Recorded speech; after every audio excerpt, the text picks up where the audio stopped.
तुला राशि वालों, स्वागत है आप सभी का तुला राशि भिंड यूट्यूब चैनल में।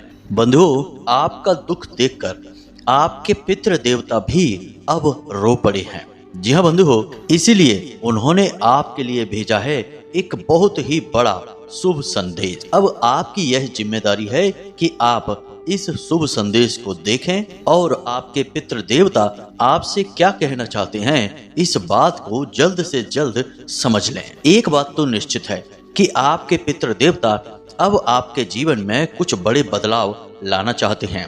आपके जीवन में चल रहे कष्ट, परेशानियां और तमाम मुश्किलों का अब अंत करना चाहते हैं। तो ऐसे में जब वे आपको कुछ कहना चाहते हैं, कुछ संदेश दे रहे हैं, तो आपका यह धर्म है, आपकी जिम्मेदारी है कि आप इस संदेश को समझें और पितृ आपसे क्या कह रहे हैं, क्या चाह रहे हैं, इन सब बातों को समझ के अपने पितृ देवता का मान बढ़ाएं।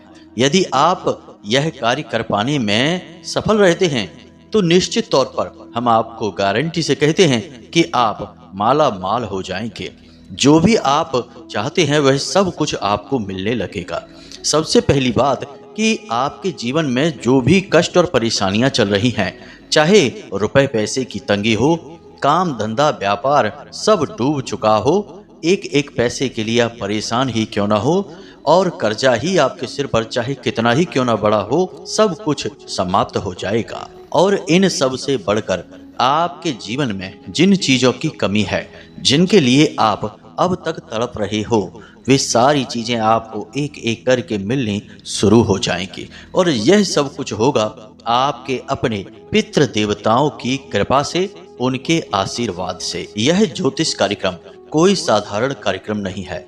यह कार्यक्रम इतना शक्तिशाली है कि इसे यदि आपने अच्छी तरह से समझ लिया, इसमें बताई गई बातों को अपने जीवन में उतार लिया, तो आपके जीवन में एक बड़ी क्रांति आ जाएगी। यानी कि आपके जीवन की परिस्थितियां कुछ ही दिनों में पूरी तरह से बदल जाएंगी और आपका जीवन जैसा आप चाहते हैं वैसा चलने लगेगा। और यह सब कुछ होगा आपके अपने पितृ देवताओं की कृपा से, उनके आशीर्वाद से। हमारी देसी भाषा में एक कहावत है, सकल पदार्थ हैं जग माही, कर्महीन नर पावत नाही। इसका मतलब यह है कि इस संसार में सब कुछ मौजूद है। सुख संपत्ति, धन वैभव, रिश्ते नाते, प्यार मोहब्बत, ईश्वर की कृपा आशीर्वाद, सब कुछ मौजूद है। लेकिन जो कर्महीन होते हैं उन्हें कुछ भी हासिल नहीं हो पाता है। तो अब सवाल यह उठता है कि ये कर्महीन लोग कौन से होते हैं। कर्महीन से मतलब यहाँ पर ऐसे लोगों से कहा गया है कि जो जड़ बुद्धि के होते हैं, यानी कि वे जिस बात पर अड़ जाएं उसे ही सच मानने लगते हैं। फिर दुनिया में उन्हें कोई भी बात समझ में नहीं आती है, ना ही कोई उन्हें समझा सकता है। कहने का मतलब यह है कि ऐसे अज्ञानी और अड़ियल लोग जो अपनी बात को ही सच मानते हैं, बाकी दुनिया में सब कुछ उनके लिए झूठ है। तो जब वे लोग यह मान बैठते हैं कि इस दुनिया में तो कष्ट ही कष्ट हैं, यहाँ तो जन्म ही दुख पाने के लिए होता है, यहाँ कोई इंसान सुखी नहीं है, तो बस इसी धारणा को पकड़कर जब वे जीवन में आगे बढ़ते हैं तो फिर कोई उन्हें कितना ही समझाता रहे कि जीवन में सुख कैसे प्राप्त किया जाता है, कामयाबी कैसे मिलती है, उन्हें कुछ भी समझ में नहीं आता है। और कामयाब लोगों को जब वो देखते हैं तो फिर कहने लगते हैं कि यह तो सब भाग्य का खेल है, किस्मत से उन्हें ऐसा मिल गया है, सबको नहीं मिलता है। यानी कि ऐसे लोगों को हम कर्महीन कह सकते हैं, जो कभी जीवन में कुछ भी हासिल नहीं कर सकते, हमेशा दुखी रहते हैं, तड़पते रहते हैं और भगवान के द्वारा दी गई इस संसार की किसी भी संपदा को भोग नहीं पाते हैं। इसी से मिलती जुलती बात हमारे शास्त्रों में भी कही गई है कि अज्ञः सुखमाराध्यः सुखतरमा राध्यते विशेषज्ञः ज्ञान लव दुर्विदग्धम ब्रह्मापि तम नरम नरचयति। इसका मतलब यह होता है कि किसी मूर्ख को समझाया जा सकता है बहुत ही आसानी के साथ, किसी विद्वान को और भी सरलता से समझाया जा सकता है, लेकिन किसी अल्पज्ञ को, जिसे मिथ्या ज्ञान का अभिमान हो जाता है, उसे तो स्वयं ब्रह्मा जी भी नहीं समझा सकते हैं। अब ये सारी बातें हम आपको इस समय क्यों बता रहे हैं, इसका बहुत बड़ा कारण है। जब भी हम कोई विशेष ज्ञानवर्धक कार्यक्रम आपके लिए लेकर आते हैं तो बहुत सारे ऐसे लोग हैं जो प्रशंसा करते हैं और उन बातों को मानते हैं और अपने जीवन में उतारते हैं, उपायों को भी करते हैं और उनके जीवन में कई कष्ट कटने लगते हैं, उनका जीवन सुखी होने लगता है। लेकिन कुछ ऐसे अल्पज्ञ ज्ञान अभिमानी लोग होते हैं जिन्हें ये ज्ञान भरी बातें, शास्त्रोन्मुक्त ज्ञान फालतू बातें लगती हैं। फिर भले ही स्वयं वे चाहे कितना ही समय लोगों के साथ गप्पे हाँकने में, इसकी उसकी चुगली करने में या नकारात्मक वातावरण में बिता दें, वह सब सही है। लेकिन ज्ञान की बातें यदि कोई कर रहा है, जीवन को बदलने की बात कर रहा है, जीवन को सन्मार्ग पर लाने की बात कर रहा है, तो वह सब फालतू बातें हैं। तब ऐसे में बोलते हैं कि सीधे पॉइंट की बात बताइए। सब कुछ जल्दी जल्दी से हासिल कर लेना चाहते हैं तो तरस आता है ऐसे कुबुद्धि और अल्पज्ञानी लोगों की मानसिकताओं को जानकर। दुख भी होता है कि हम किन लोगों को सीख दे रहे हैं, किन लोगों को धर्म, ज्ञान, वैराग्य और भगवत मार्ग पर लाने की कोशिश कर रहे हैं। इन्हें तो सब कुछ शॉर्टकट में ही चाहिए, कामयाबी भी शॉर्टकट में ही चाहिए। लेकिन क्या यह संभव है? नहीं। सब कुछ धीरे धीरे होता है, समय तो लगता ही है। आज पौधा लगाएंगे तो कल ही फल नहीं देगा, समय लेगा। प्रकृति का नियम है कि समय लगता है। खैर, ये सारी बातें हम आपको इसलिए बता रहे हैं कि हम जो भी कुछ आपको बताते हैं वे सब कुछ शास्त्र प्रमाणित होती हैं। कुछ हमारे जीवन का व्यक्तिगत अनुभव भी होती हैं, क्योंकि सैकड़ों हजारों लोगों से हम हर वक्त संपर्क में रहते हैं और उनके जीवन की दशा और दिशा को अच्छी तरह से समझते हैं। और इसी प्रकार हम आपके जीवन को भी समझते हैं और आपके जीवन में चल रही परेशानियों को दूर करने की हर तरफ से कोशिश करते हैं। केवल उपाय या रास्ता दिखा देने से ही जीवन में सरलता नहीं आ जाती। कभी कभी इंसान की स्वयं की मानसिकता की या गलत विचारधारा की वजह से भी इंसान परेशान होता है। जी हाँ बंधुओं, तो हर बात को हम गहराई से इसीलिए समझाते हैं ताकि ना केवल आप जीवन में कुछ अच्छा हासिल कर सकें, बल्कि आपका चहुमुखी आध्यात्मिक विकास भी हो सके। तो इतनी सारी बातें हमने केवल आपको इसलिए बताई कि आप हमारी भावनाओं को समझें। हम यहाँ पर पैसे कमाने के लिए नहीं बैठे हैं, उसके लिए तो और भी बहुत सारे मार्ग हैं, बहुत सारे तरीके हैं। यह सब कुछ तो हम केवल इसलिए कर रहे हैं कि माता रानी की कृपा और उनके आदेश से आप सभी लोग हमारे संपर्क में आ चुके हैं। तो शायद यह माता रानी की ही इच्छा है कि आपके जीवन में हमारे माध्यम से किसी प्रकार से सकारात्मक बदलाव आए, आपके दुखों का नाश हो और आपके जीवन में सरलता आए। ना केवल आपको सुख प्राप्त हो, बल्कि आपको आध्यात्मिक उन्नति भी हासिल हो, आपका मन भगवान की भक्ति में लगे, जीवन में आपके ज्ञान और वैराग्य की उत्पत्ति भी हो। तो चलिए आज के मुख्य विषय को शुरू करते हैं और आपको बताते हैं पितृ देवताओं के द्वारा भेजा गया आपके लिए वह बड़ा संदेश जो आपके जीवन में क्रांतिकारी बदलाव लेकर आने वाला है। साथ ही साथ जब आप अपने पितृ देवता के इस संदेश को समझ लेंगे और जान लेंगे तो फिर आपको कौन से भी जरूरी बदलाव हैं अपने जीवन में जो लेकर आने हैं, ताकि पितृ देवता हमेशा आपसे प्रसन्न रहें और आपको आशीर्वाद देते रहें। कार्यक्रम बहुत ही ज्ञानवर्धक है और आपके जीवन में निश्चित क्रांतिकारी बदलाव लेकर आएगा। बस इसे आपको अंत तक देखना है, यही हमारा आपसे निवेदन है। तभी हमारी मेहनत भी सफल होगी और माता रानी के प्रति हमारी भक्ति भी कामयाब रहेगी। चलिए बंधुओं, आज के इस कार्यक्रम की शुरुआत करें, लेकिन इससे पहले हम चाहेंगे कि माता रानी को आभार आप जरूर व्यक्त करें। हम यहाँ से विचारों से आभार व्यक्त करते हैं, आप वहां से लिख कर करिए। कमेंट बॉक्स में लिखिए जय माँ भद्रकाली कृपा करो। एक बार नहीं 3 बार लिखना। माता रानी आपके ऊपर पूरी कृपा, पूरा आशीर्वाद बनाकर रखेंगी। इसी के साथ साथ बंधुओं, हम चाहेंगे कि यदि आप इस चैनल कार्यक्रम पर पहली बार आए हैं तो आप इस चैनल को सब्सक्राइब अवश्य कर लें। बगल में जो सब्सक्राइब का बटन है उसे अभी दबा दें। ऐसा करते ही आप न केवल हमारे बल्कि माता रानी के दिव्य परिवार के सदस्य भी बन जाएंगे और सीधे धाम से भी जुड़ जाएंगे। फिर माता रानी की सीधी कृपा आप तक अपने आप पहुंचने लगेगी। जो भी छोटे बड़े अनुष्ठान पूजा पाठ हम यहाँ करवाते रहते हैं, उन सब का कहीं ना कहीं थोड़ा बहुत पुण्य फल प्रतिफल आपको प्राप्त होता रहेगा। तो चलिए बंधुओं, इस सुनहरे अवसर को ना गवाइए, जल्दी से चैनल को सब्सक्राइब करिए, फिर आगे बढ़ते हैं। तो बंधुओं, अब ध्यान से सुनो, पितरों ने आपके लिए कौन सा बड़ा संदेश भेजा है, यह जानने से पहले आपको यह जानना आवश्यक है कि पितृ आपसे संपर्क किस प्रकार से करते हैं। तो गरुड़ पुराण के अनुसार पितरों के संपर्क करने के 3 मुख्य माध्यम होते हैं, जिनमें स्वप्न सबसे बड़ा माध्यम है। यानी कि पितृ आपको कुछ भी संदेश देना चाहेंगे, कुछ भी बताना चाहेंगे, तो वे सबसे पहले आपको सपने में आकर किसी प्रकार का संकेत देंगे। अब चाहे वह आपके जीवन के बारे में कोई अच्छी घटना है या बुरी घटना है। यदि आपके पितृ देवता सहाय हैं तो वे आपको कुछ भी बुरा जीवन में होने से पहले उसके संकेत सपने के माध्यम से अवश्य दे देंगे।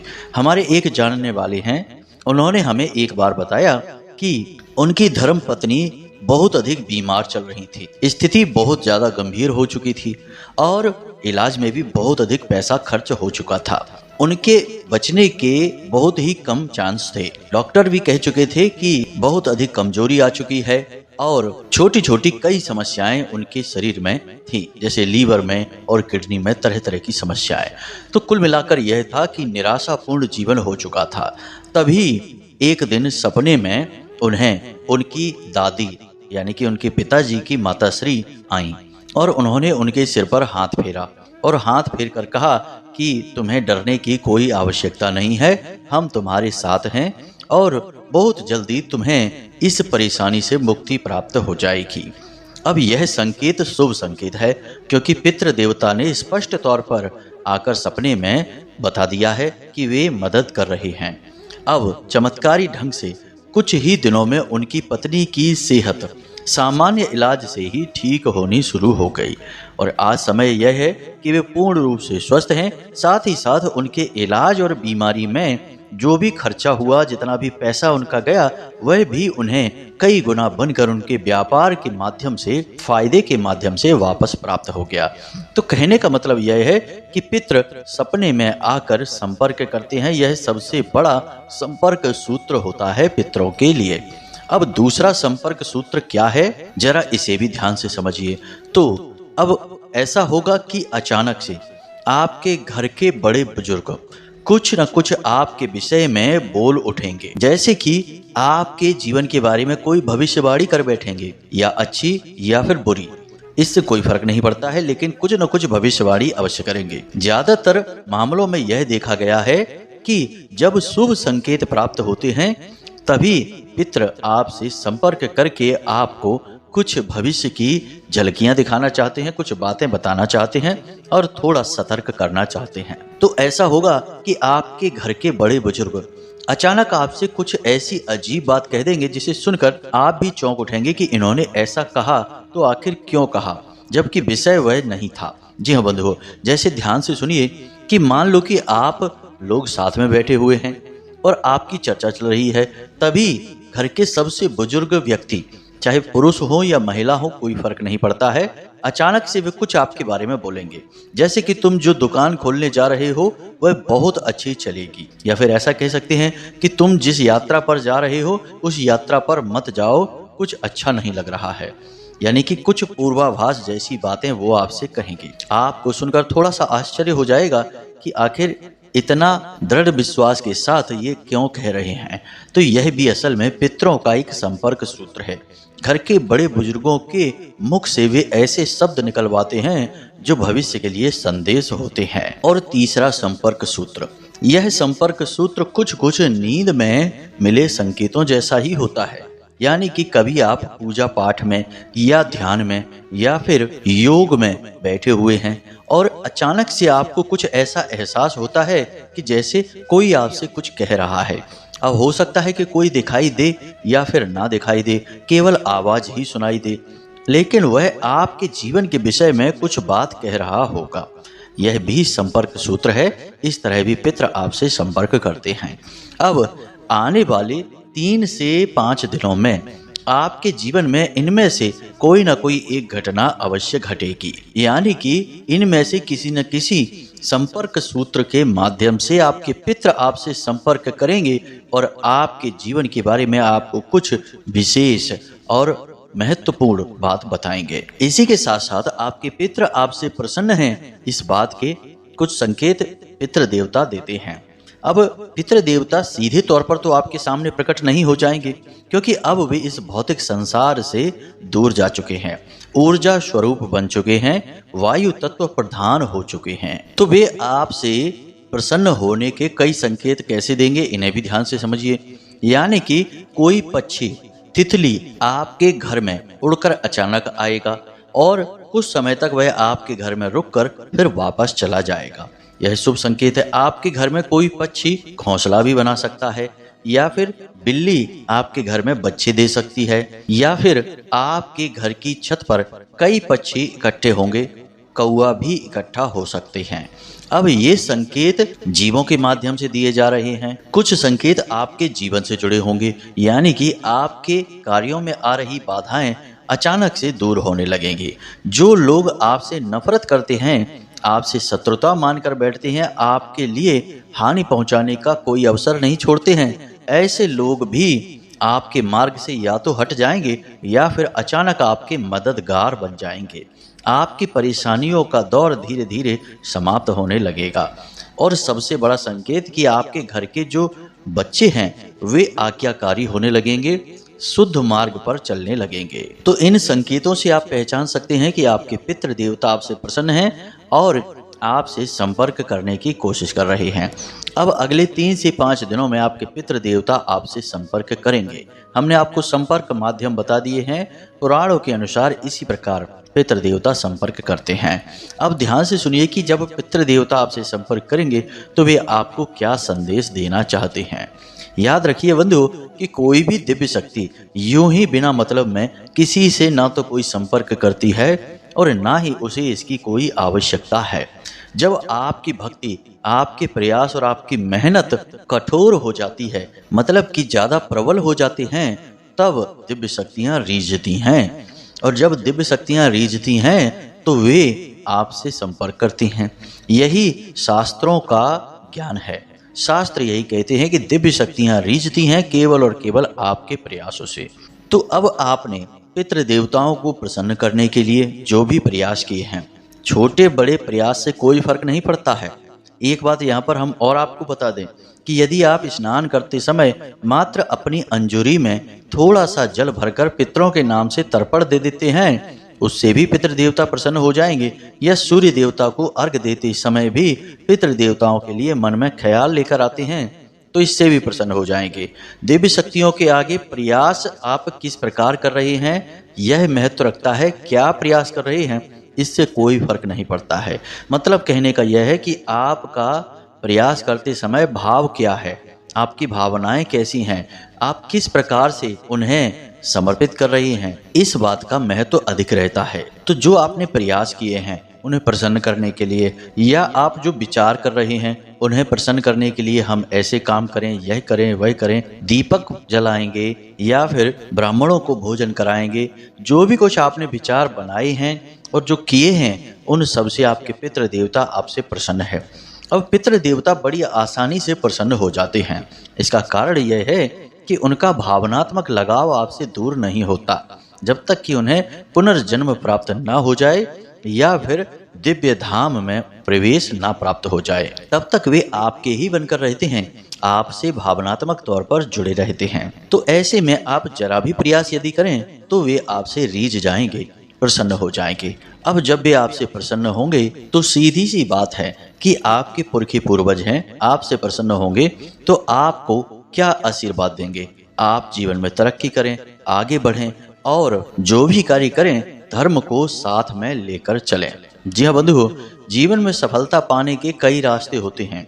कुछ लोग धार्मिक रास्ते से आगे बढ़ते हैं और किसी को हानि नहीं पहुंचाते। उनकी चाल थोड़ी धीमी अवश्य होती है, लेकिन उनके कार्यों में बहुत बल होता है। उनका पौरुष बहुत शक्तिशाली होता है और उनके कर्म की शक्ति से पुण्य इकट्ठा होता रहता है। लेकिन कुछ लोग शॉर्टकट में चलते हैं, सरल मार्ग अपनाते हैं, दूसरों का शोषण करने लगते हैं और उससे भी पैसा कमा लेते हैं। जीवन में अमीरी आ जाती है, शांति सुकून नहीं आ पाता है, क्योंकि उनका पौरुष, उनका कर्म बल कमजोर होता है, जो कि उनके दुर्भाग्य का निर्माण करता है। आज नहीं तो कल उन्हें कष्ट प्राप्त होंगे ही। हाल हाल में तो ऐसा लगेगा कि हाँ भैया पैसा खूब आ गया है, अब तो मजे ही मजे, आनंद ही आनंद है। लेकिन इस प्रकार कमाया गया पैसा पितरों को रास नहीं आता। पितृ श्राप देने लगते हैं, दुखी होने लगते हैं। तो अब आपके जीवन में तरक्की का समय आ रहा है। कई ऐसे विशेष योग हैं जो आपके जीवन में बनने वाले हैं। इन्हें पितृ देवता की कृपा या आशीर्वाद से बनने वाले योग ही कहेंगे, जो आपके जीवन में बदलाव लाने वाले हैं। अब पितृ देवता का आपके लिए मुख्य संदेश क्या है, इसे आप जरा ध्यान से सुनिए। सबसे पहला संदेश पितृ देवता आपको यह दे रहे हैं कि जीवन में चाहे जैसी भी स्थिति में रहो, कुछ भी करो, परंतु धर्म का मार्ग बिल्कुल न छोड़ो, सत्य का मार्ग बिल्कुल मत छोड़ना, कभी किसी को पीड़ा मत पहुंचाना। किसी को भी पीड़ा पहुंचाकर आप सुखी नहीं हो सकते हो। कुछ समय के लिए क्षणिक सुख तो आपको प्राप्त हो सकता है, परंतु आगे चल के भयंकर पीड़ा आपका इंतजार कर रही है। तो ऐसे सुख की ओर ना भागें, हमेशा सत्यता के मार्ग पर चलकर ही कामयाबी हासिल करने की कोशिश करें। दूसरा संदेश पितृ देवताओं का यह है कि कर्म की शक्ति को पहचानें। जी हाँ बंधुओं, हमेशा यही ना सोचते रहें कि जीवन में बहुत परेशानी है, बहुत कष्ट है, बहुत कर्जा है, व्यापार नहीं चल रहा है, पैसे आ ही नहीं रहे हैं। आप तो बस कर्म करते रहिए, व्यापार चले या ना चले, समय से अपनी दुकान खोलिए, समय से उसे बंद करिए, अपनी नौकरी पर समय से जाइए, पूरी मेहनत और ईमानदारी से कार्य करिए, फिर चाहे कोई उसका सम्मान करे या ना करे, आज नहीं तो कल आपकी अच्छाई की विजय हो ही जाएगी। याद रखना कि बुराई कितनी भी ताकतवर क्यों ना हो, लेकिन एक न एक दिन अच्छाई के सामने घुटने टेक ही देती है। और जिस दिन बुराई अच्छाई के सामने हारती है, फिर अच्छाई का और सच्चाई का जो फल प्राप्त होना शुरू होता है, वह जीवन भर जाता नहीं है। फिर जो अच्छा समय शुरू होता है, वह कभी बदलता नहीं है। तो अपने कर्म की शक्ति को पहचानें और हर काम समय पर करें, बिल्कुल भी आलस ना करें, किसी भी काम को बिल्कुल भी ना टालें। जो करना है सो करना है, बस उसे अपनी दिनचर्या बना लें। तीसरा संदेश जो कि सबसे महत्वपूर्ण है, इस संदेश के बिना सारे संदेश अधूरे हैं। तो जरा इसे ध्यान से सुन लें, असल में यही मुख्य संदेश है। अब बंधुओं जरा ध्यान से समझना, इंसान की हालत आज के समय में इतनी खराब क्यों है? मतलब कि जिसके पास धन दौलत, पैसा रुपया, घर गाड़ी मकान सब है, वह भी दुखी। जिसके पास नहीं है वो तो दुखी है ही। इंसान की दुर्गति का असल में कारण स्वयं इंसान ही है। अब ऐसा क्यों है आप समझिए। एक पतंग है जो हवा में उड़ रही है। अब उस पतंग को ऐसा लगता है कि मेरी डोर इस इंसान ने पकड़ रखी है, इस वजह से यह मुझे आज़ाद नहीं कर रहा है और यह मेरी गुलामी है, और इसकी गुलामी से मुक्त होकर ही मुझे जीवन में सुख प्राप्त होगा। ऐसा विचार करके वह पतंग उस डोर को तोड़कर उड़ जाती है। अब आप समझिए कि उस पतंग का क्या नतीजा होगा। वह पतंग कुछ समय तक तो हवा में हिचकोले खाएगी, खूब आज़ादी का आनंद लेगी, लेकिन एक समय आएगा जब वह किसी न किसी झाड़ पर, किसी खंभे पर अटक जाएगी या फिर सीधे जमीन पर गिरेगी। और जब ऐसी स्थिति में वह पतंग फंसेगी तो उसका क्या हाल होगा? सिर्फ दुर्गति होगी, बुरा हाल होगा। इंसान का भी यही हाल है। भगवान की भक्ति, धर्म, भगवान से प्रेम और आस्था, यही वो डोर है जो इंसान को बांध कर रखती है, शांति और सुकून की धारा प्रवाहित करती है। लेकिन इंसान इतना मनमौजी है कि वह मनमानी करने से नहीं चूकता। तो भगवान की भक्ति को भी ढोंग, ढकोसला और पुराने जमाने की बातें बताकर मनमानी करने लगता है। जुआ, शराब, वेश्यावृत्ति, मांस भक्षण आदि गलत कार्य करने लगता है। फिर यही आज़ादी उसे भारी पड़ती है, क्योंकि एक बार जो डोर आपने तोड़ ली तो फिर आप थोड़ी समय के लिए मनमौजी तो हो गए, लेकिन बाद में दुखों के सागर में तो हिचकोले खाओगे ही। तो आपको अपनी डोर नहीं तोड़नी है। यही आपके पितृ देवता आपसे कहना चाहते हैं कि आपके जो आराध्य देव हैं, उनसे आपको हमेशा अपना भाव लगाकर रखना है।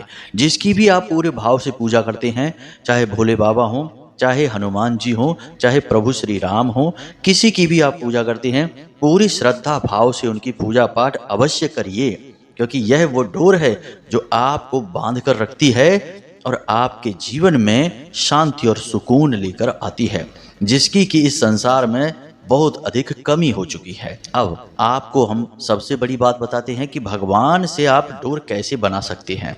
वैसे पूजा पाठ तो लगभग सभी करते हैं, लेकिन पूजा पाठ यदि आप संकल्प के साथ करें और महीने में या वर्ष में कुछ अनुष्ठान अवश्य करा लिया करें, तो उससे आप देवी देवताओं से और मजबूती से जुड़ जाते हैं। अनुष्ठान का मतलब यहाँ पर हम पैसा खर्चा करने की बात नहीं कर रहे हैं।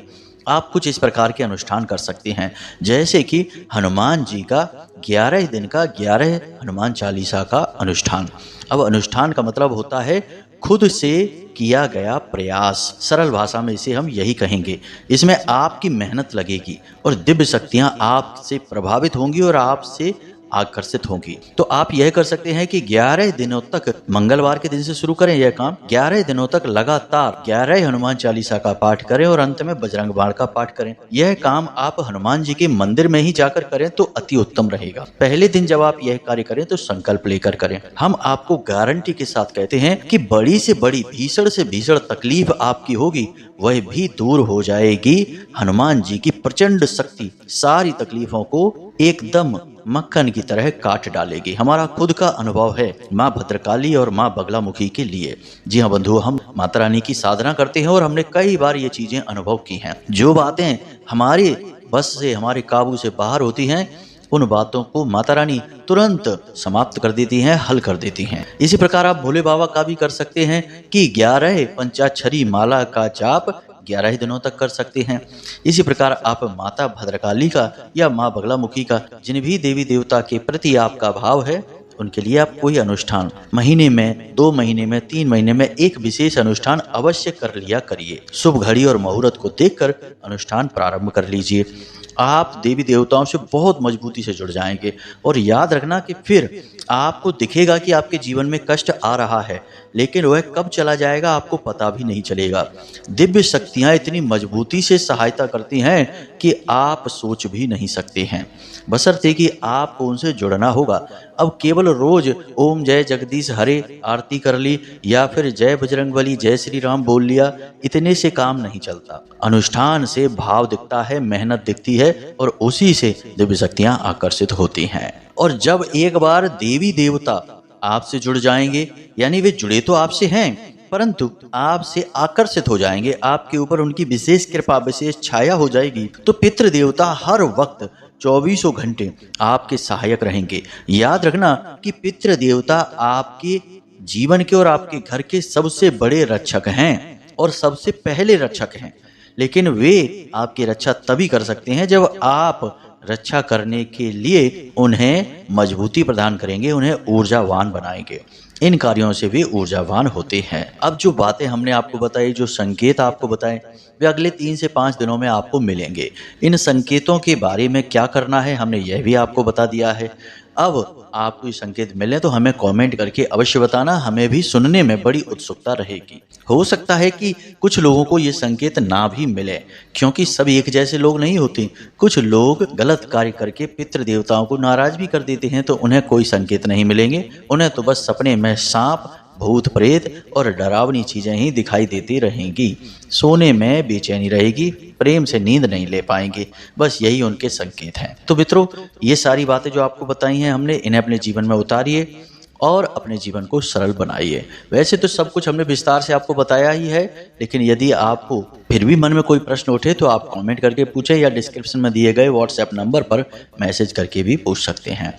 इसी के साथ साथ आज की इस वीडियो को विराम देते हैं। हमेशा हंसते रहिए, मुस्कुराते रहिए, सकारात्मक रहिए और माता रानी में, भगवान में अपनी आस्था और विश्वास बनाकर रखिए, क्योंकि आपका उद्धार यहीं से होना है, यानी कि माता रानी की कृपा और आदेश से ही। तो चलिए प्रेम से बोलिए, जय माई की, जय माँ भद्रकाली, जय पितृ देवता। माता रानी और पितृ देवता आपका कल्याण करेंगे। धन्यवाद।